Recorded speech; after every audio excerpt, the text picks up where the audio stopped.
ശാന്താകാരം ഭുജഗശയനം പത്മനാഭം സുരേശം വിശ്വാധാരം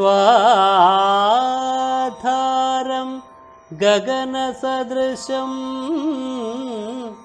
മേഘവർണം ശുഭാംഗം ലക്ഷ്മീകാന്തം കമലനയനം യോഗിഹൃദ്ധ്യാനഗമ്യം വന്ദേ വിഷ്ണും ഭവഭയഹരം സർവലോകൈകനാഥം.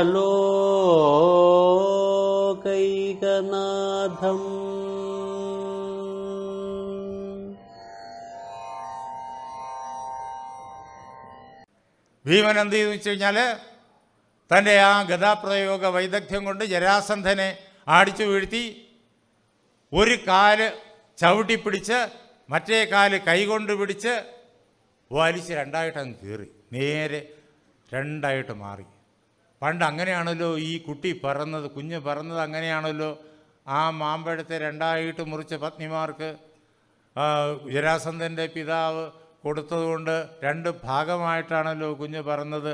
പിന്നെ അതിനെ കൊണ്ട് കളഞ്ഞു, ജീവനില്ലാത്ത കുഞ്ഞെന്നും പറഞ്ഞ് കൊണ്ട് കളഞ്ഞു വരിക. കാരണം നേര് പകുതിയാണുള്ളത്. അപ്പോൾ ജര എന്നു പേരായ ഒരു രാക്ഷസി ഇത് കണ്ടിട്ട് അതിനെ രണ്ടിനെയും കൂടി എടുത്ത് ചേർത്തപ്പോഴാണ് ജരാസന്ധൻ ആയത്, ജര സന്ധിപ്പിച്ചത്. ജീവൻ വന്നു, ജര കൊണ്ടുവന്ന് രാജാവിന് കൊടുക്കുകയും ചെയ്തു. അപ്പോൾ അതേപോലെ രണ്ടായി വലിച്ചു വളർന്നു, രണ്ടായിട്ട് തിരിച്ചിട്ടു. അതായത് പ്രപഞ്ച ഉൽപ്പത്തിയുടെ ക്രമത്തെയാണ് ഇവിടെ പറയുന്നത്. പരമാത്മാവിൽ നിന്ന് മൂലപ്രകൃതി, അതിൽ നിന്ന് മഹത്തത്വം, അതിൽ നിന്ന് അഹങ്കാരതത്വം, ഇത് ഉണ്ടായി വരുന്നതിനൊരു ക്രമമുണ്ട്. ആ ക്രമത്തെ തിരിച്ചിടുകയാണ് ഇവിടെ സംഭവിക്കുന്നത്. ഇല്ലെങ്കിൽ അതുവരെ ശരീരമാണ് ഞാനെന്നുള്ള മിഥ്യാബോധം കിടക്കും. അതിനെ മാറ്റണമെങ്കിൽ ഇതിനെ തിരിക്കണം. അത് ലയത്തിൻ്റെ സമ്പ്രദായമാണ്. ശബരിമലയിൽ 18 പടി ചവിട്ടി കയറുന്നത് ലയമാണ്. നമുക്കിവിടെ ലക്ഷക്കണക്കിന് ക്ഷേത്രങ്ങളുണ്ട്. ആ ക്ഷേത്രങ്ങളിലെല്ലാം പ്രതിഷ്ഠയും പൂജയും സങ്കല്പവുമല്ല സ്ഥിതിക്രമത്തിലാണ്. സ്ഥിതി വിഷ്ണുവിൻ്റെ ചുമതലയാണ്, നമുക്കറിയാം. സ്ഥിതിക്രമത്തിലാണ് അവിടെ എല്ലാം. അതുകൊണ്ട് എല്ലാവർക്കും കുളിച്ച് ശുദ്ധമായിട്ട് നാമം ജപിച്ചുകൊണ്ട് ഏത് അമ്പലത്തിലും പോകാം. പ്രത്യേകിച്ച് വലിയ വ്രതമൊന്നും നോക്കേണ്ട കാര്യമൊന്നുമില്ല. ശബരിമലയിൽ മാത്രം വലിയ അനുഷ്ഠാനങ്ങളുണ്ട്. എന്താ കാരണം വെച്ചാൽ അവിടെ ലയക്രമത്തിലാണ് ചെയ്തു വച്ചിരിക്കുന്നത്.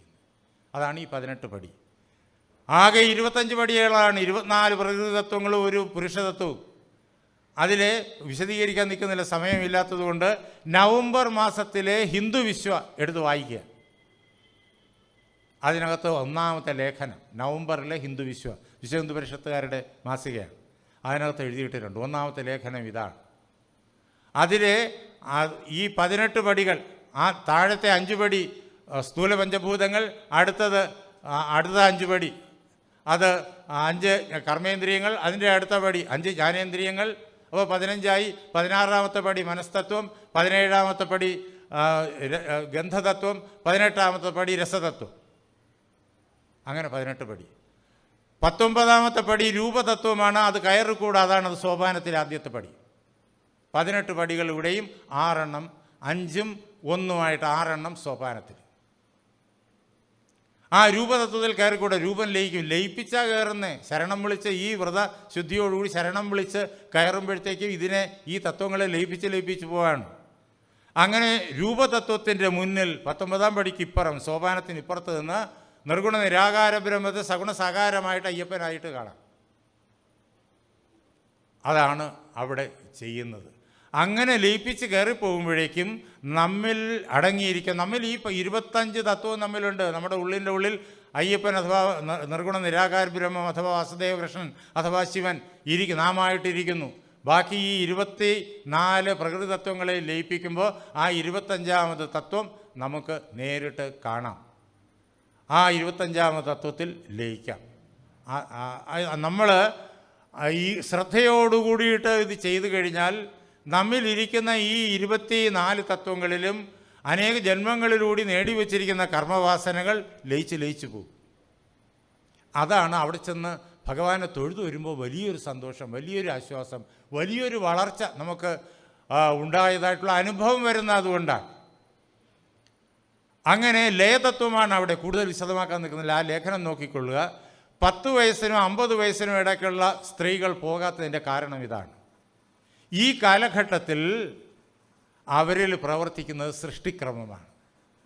പരമാത്മാവിൽ മൂലപ്രകൃതി, അതിൽ നിന്നിട്ട് മഹത്തത്വം, അതിൽ നിന്ന് അഹങ്കാരതത്വം, ഇങ്ങനെ ആ സൃഷ്ടിക്രമമാണ് 10 വയസ്സിനും 50 വയസ്സിനും ഇടയ്ക്ക് പ്രവർത്തിച്ചു കൊണ്ടേയിരിക്കുന്നത്. അത് പവിത്രമാണ്, ലോകത്തിൻ്റെ നിലനിൽപ്പിന് ആവശ്യമാണ്. ആ അമ്മമാർ ആദിപരാശക്തിയാണ്. നേരത്തെ പറഞ്ഞു ആദിപരാശക്തിയാണ് എന്ന്. നമ്മുടെ അമ്മ ആദിപരാശക്തിയാണെന്ന് പറയാനുള്ള കാരണം അതാണ്. അങ്ങനെ സൃഷ്ടിക്രമമാണ് ഈ കാലഘട്ടത്തിൽ. 10 വയസ്സിന് മുമ്പ് സൃഷ്ടിക്രമമില്ല, 50 വയസ്സിനപ്പുറം ചെല്ലുമ്പോഴും സൃഷ്ടിക്രമമില്ല. അതുകൊണ്ടാണ് 10 വയസ്സിന് താഴെയും 50 വയസ്സിനപ്പുറവും സ്ത്രീകൾക്ക് മാളികപ്പുറങ്ങൾക്ക് അവിടെ പോകാം. എന്നാൽ ഈ കാലഘട്ടത്തിനുള്ളിൽ സൃഷ്ടിക്രമം അവരിൽ പ്രവർത്തിച്ചു കൊണ്ടിരിക്കുന്നതുകൊണ്ട് അതിനെ നിയന്ത്രിക്കാൻ നമുക്ക് പറ്റില്ല. അതങ്ങനെ ഓട്ടോമാറ്റിക്കായിട്ട് നടന്നുകൊണ്ടിരിക്കും. മൂലപ്രകൃതിയുടെ പ്രവർത്തന ബന്ധാവാണിത്. മൂലപ്രകൃതി നമ്മിലൂടെ പ്രവർത്തിക്കുകയാണ്. ആ സമയത്ത് ഈ ലയക്രമത്തിൻ്റെ പടി ചവിട്ടാൻ പാടില്ല. സൃഷ്ടി നടന്നുകൊണ്ടിരിക്കുമ്പോൾ ഇതിനെ ലയിപ്പിക്കുന്ന പ്രവൃത്തി തീയും വെള്ളവും പോലെ നേരെ വിപരീതമാണ്. ഇത് പഴയ കാലത്തറിയാം. അതുകൊണ്ട് അന്നത്തെ നമ്മുടെ മുത്തശ്ശിമാർ ഈ കാലഘട്ടത്തിൽ അവിടെ പോകണ്ട എന്ന് വെച്ചാൽ അവർ പോകുന്നില്ല. പിന്നെ ആളുകളിത് മറന്നു. നൂറ്റാണ്ടുകൾ കഴിഞ്ഞപ്പോൾ ആളുകളിത് മറന്നു. എങ്കിലും ഈ കാലഘട്ടത്തിൽ പോകില്ല. അത് നമ്മുടെ അമ്മമാരുടെയും സഹോദരിമാരുടെയും ദൃഢനിശ്ചയമാണ്. അതാണ് ഈ കാലഘട്ടത്തിൽ അവിടെ ആളുകളെ കൊണ്ട് ചെല്ലാൻ വേണ്ടി, അങ്ങനെ വിപ്ലവം നടത്താൻ വേണ്ടി സംഘടിതമായി അധികാരശക്തി ദുർവിനിയോഗം ചെയ്തിട്ട് ഇവിടുത്തെ ഭരണകേന്ദ്രങ്ങൾ തന്നെ ഏറ്റവും കുൽസിതമായ മാർഗങ്ങളിലൂടെ ശ്രമിച്ചപ്പോൾ നമ്മുടെ നാട്ടിലെ അമ്മമാരും സഹോദരിമാരും നാമം ജപിച്ചുകൊണ്ട് അതിനെതിരെ ലക്ഷക്കണക്കിന് അമ്മമാരും സഹോദരിമാരും നാമജപ ഘോഷയാത്രകൾ ചെയ്തത്. കാരണം അവർക്കറിയാം ഈ കാലഘട്ടത്തിൽ പോകാൻ പാടില്ല. എന്തുകൊണ്ട് എന്നുള്ളത് അറിയില്ല. ഇതിൻ്റെ പേരിൽ ടി വിയിൽ ഒരുപാട് ചാനൽ ചർച്ചകൾ ചെയ്തു. ഇതാണ് കാരണമെന്ന് ആർക്കും അറിഞ്ഞുകൂടാത്തതുകൊണ്ട് പല വിഡ്ഢിത്തങ്ങളും പറഞ്ഞു, വേണ്ടാത്ത കാര്യങ്ങളെല്ലാം പറഞ്ഞു, പലരും ആക്ഷേപിക്കുകയും ഒക്കെ ചെയ്തു. സത്യാനന്ദ സരസ്വതി സ്വാമികൾ കാണിച്ചു തന്നതാണിത്. ജഗദ്ഗുരു സ്വാമി സത്യാനന്ദ സരസ്വതി തൃപ്പാദങ്ങൾ, എൻ്റെ ഗുരുനാഥൻ, കാണിച്ചു തന്നതാണ് കാരണം ഇതാണ് എന്ന്. അതാണ് ആ ലേഖനത്തിൽ എഴുതിയത്. അത് ആദ്യമായിട്ട് പ്രസിദ്ധീകരിച്ചത് അപ്പോഴാണ്. ബാക്കി കാര്യങ്ങളെല്ലാം നേരത്തെ പല പ്രസംഗങ്ങളിലും പറയുന്നുണ്ടെങ്കിലും ഇതുകൊണ്ടാണ് വരാത്തതെന്ന് പറഞ്ഞിട്ടില്ല. അത് ഈ ലേഖനത്തിൽ കൂടി വന്നു. അതിന് വേറെ ഒരുപാട് കാരണങ്ങളും സാങ്കത്യങ്ങളും ഒക്കെ ഉണ്ട്. അപ്പോൾ ആ ലേഖനം വായിച്ചു കൊള്ളുക. അങ്ങനെ ഈ ലയക്രമം അത് ഈ ജരാസന്ധനെ ലയിപ്പിക്കുന്നു. ഭഗവാനിൽ സമർപ്പിച്ചാലേ അത് സാധ്യമാവുള്ളൂ. അവിടെ അയ്യപ്പനെ സമർപ്പിച്ചാണ് നാം പോകുന്നത്. കൃഷ്ണനെ സമർപ്പിച്ചാലേ സാധ്യമാവുള്ളൂ. ഭീമൻ അത് തന്നെ നിർവഹിക്കുന്നു. അങ്ങനെ ജരാസന്ധവധം കഴിഞ്ഞു. ജരാസന്ധൻ്റെ മകനെ രാജാവാക്കി. ആ രാജാക്കന്മാർ കാരാഗൃഹത്തിൽ കിടക്കുന്നവരെ മോചിപ്പിച്ചു. അവരെല്ലാവരും കൂടി ഓടി വരികയാണ്. അവർക്ക് കുളിക്കാനുള്ള സൗകര്യം ഉടനെ ചെയ്തു കൊടുക്കാൻ കൃഷ്ണൻ കൽപ്പനയായി. എന്നിട്ട് അവർക്ക് നല്ല വസ്ത്രങ്ങളും നല്ല ഭക്ഷണവും കൊണ്ടുവരാൻ പറഞ്ഞു. അങ്ങനെ അവർ വന്ന് ഭഗവാനെ കാണുന്നു. അവർ ഭഗവാനോട് പറഞ്ഞു, ഞങ്ങൾക്കിനി രാജാവായിരിക്കാൻ ആഗ്രഹമില്ല, അങ്ങ് ഞങ്ങളെ രക്ഷിക്കണം എന്നൊക്കെ ഭഗവാനോട് പറഞ്ഞു. ഭഗവാൻ പറഞ്ഞു, ഇല്ല, നിങ്ങളുടെ കർത്തവ്യം രാജ്യത്തെ രക്ഷിക്കുക എന്നുള്ളതാണ്. എല്ലാം ഭഗവാനിൽ സമർപ്പിച്ച് എല്ലാം ഈശ്വര കൃപയാണെന്നറിഞ്ഞ് വേദാന്തശാസ്ത്രത്തെ ജീവിതത്തിൽ പ്രവർത്തിപ്പിച്ചുകൊണ്ട് നിങ്ങളുടെ രാജ്യത്തിലിരുന്ന ജനങ്ങളെ മുഴുവൻ ധർമ്മത്തിൻ്റെ മാർഗത്തിലൂടെ മുന്നോട്ട് നയിക്കുക. അത് അവരെ ഏൽപ്പിച്ചയച്ചു എന്ന് മാത്രമല്ല, രാജസൂയ നടക്കുമ്പോഴേക്കും അങ്ങോട്ട് വരിക. എന്നിട്ട് ജരാസന്ധൻ്റെ മകൻ സഹദേവനെ അവിടെ രാജാവായിട്ട് വാഴിച്ചിട്ട് ഭഗവാൻ അർജുനനോടും ഭീമനോടുമൊപ്പം ഇങ്ങ് ഇന്ദ്രപ്രസ്ഥത്തിൽ വന്നു. അവിടെ ഗംഭീരമായിട്ട് രാജസൂയ യജ്ഞം തുടങ്ങി. ആ അവസരത്തിൽ ഏറ്റവും പ്രാധാന്യം ഏറിയതായ സ്ഥാനം, അഗ്രപൂജ ഒരാൾക്ക് കൊടുക്കണം. ആ വന്നിരിക്കുന്ന ആളുകളുടെ കൂട്ടത്തിൽ വെച്ചിട്ട് ഏറ്റവും മഹനീയനായ ആളിനെ അഗ്രപൂജ നൽകി സ്വീകരിക്കണം. ആരെയാ വേണ്ടത് എന്ന ഒരു ആലോചന അവിടെ വന്നപ്പോഴേക്കും സഹദേവൻ പറഞ്ഞു, വേറെ ആരെയുമല്ല, ഭഗവാൻ ശ്രീകൃഷ്ണനാണ് അഗ്രപൂജ അർഹിക്കുന്നത്. സഹദേവൻ്റെ വാക്യാണ്, അർഹതി ഹ്യച്യുത ശ്രേഷ്ഠ്യം ഭഗവാൻ സാത്വതാമ്പതി ഭക്തന്മാരുടെ മുഴുവൻ ഈശ്വരനായിരിക്കുന്ന ഭഗവാൻ ശ്രീകൃഷ്ണൻ വാസുദേവൻ അച്യുതൻ, അദ്ദേഹമാണ് ഈ പൂജയ്ക്ക് അർഹനായിട്ടുള്ളവൻ. യേശവൈ ദേവത സർവ ദേശകാലധനാദയ, ഈ 33 കോടി ദേവന്മാരും ഇദ്ദേഹമാണ്. ഈ ലോകത്തിലുള്ള ദേശം, കാലം, അനന്ത കോടി ബ്രഹ്മാണ്ടങ്ങൾ എല്ലാം, അതെല്ലാം ഈ ശ്രീകൃഷ്ണനാണ് എന്നറിയണം. നമ്മുടെ ഭാഗ്യം അദ്ദേഹം ഇത് നടത്തി തരാനായിട്ട് ഇവിടെ വന്നു ചേർന്നിരിക്കുന്നു.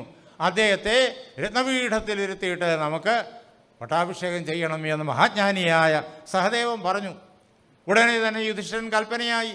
പാണ്ഡവന്മാരെല്ലാവരും കൂടി യഥായോഗ്യം ശ്രീകൃഷ്ണന് അഗ്രപൂജ നൽകി ആദരിച്ചു. അപ്പോൾ ഒരാൾ രാജാക്കന്മാരുടെ കൂട്ടത്തിൽ നിന്ന് ചാടി എണീറ്റു. ആരാ? ശിശുപാലൻ, ചേതിയിലെ രാജാവ്. അയാൾ കൃഷ്ണൻ്റെ ബന്ധുവാ, പക്ഷേ കൃഷ്ണൻ്റെ ശത്രുവാ.